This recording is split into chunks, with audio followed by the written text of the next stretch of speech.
Hi guys, Craig and Annette from AusCamping. Last week we talked about lithium batteries and lithium battery management, and we showed you how to wake a battery that had shut down due to low voltage. That waking exercise becomes a little bit more difficult if you've got a DC-DC charger and an intelligent battery charger connected. Battery chargers are getting more intelligent, and what's happening with them is they will not provide an output charge unless they sense a battery connected. So when the lithium batteries shut down, the charger can't see that the battery's connected.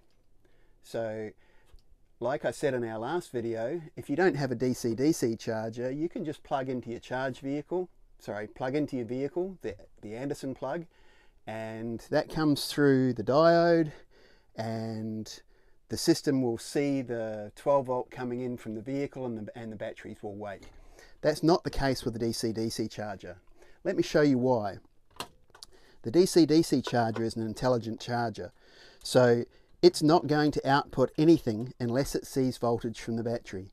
So I've got a voltmeter set up down here, and these two terminals that I'm testing now are the output from the DC-DC charger directly to the battery, and I've got 0 volts there, so that tells me that the battery has in fact shut down. It's done the right thing, and the battery management system is shut down inside the battery. If I come down to my solar, this is the solar input here, these next two terminals, and if I have a look there, I've got 19.2 volts currently coming in from the solar. That's great. 19.2 volts is too much for starting the batteries. We don't want to be doing any more than 12 volts. So the DC-DC charger is still dead. I've got nothing coming in. If I check my vehicle input, I've currently got 0 volts there because I don't have the vehicle running at the moment. So what I'll do is I'll go and start the car, and I'll plug into the Anderson plug on the drawbar, and then I'll come back and we'll check our voltages again, and we'll see whether or not the battery woke up. Okay, we've got the car started up now, and the Anderson is plugged into the vehicle. So I would expect to see down here on the vehicle input part of my DC-DC charger, I would expect to see some voltage. And in fact, there's 14.4 volts coming in from the alternator. So that's good. I've still got, if I check the next set of terminals, I've still got 18.5 volts coming in from my solar panels, but down here at the battery end, I've still got 0 volts on the battery. So what's going on here? I've got charge coming in from the vehicle, I've got charge coming in from solar, but I've got nothing on the batteries.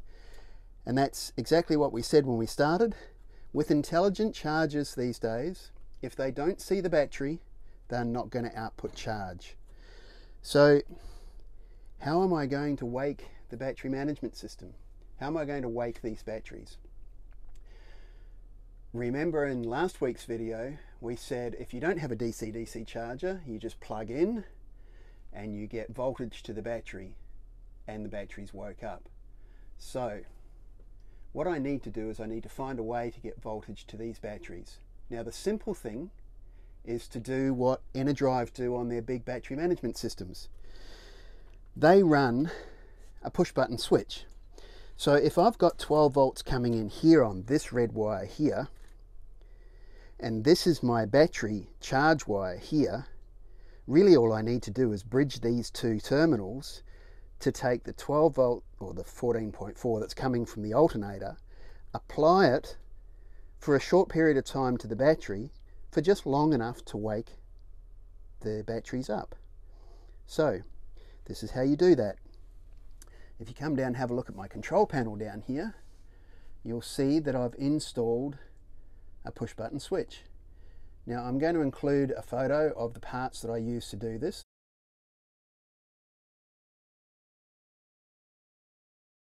This is a 60 amp capacity switch. You want something around about 40 to 50 amps because you're going to be bridging direct charge from the vehicle.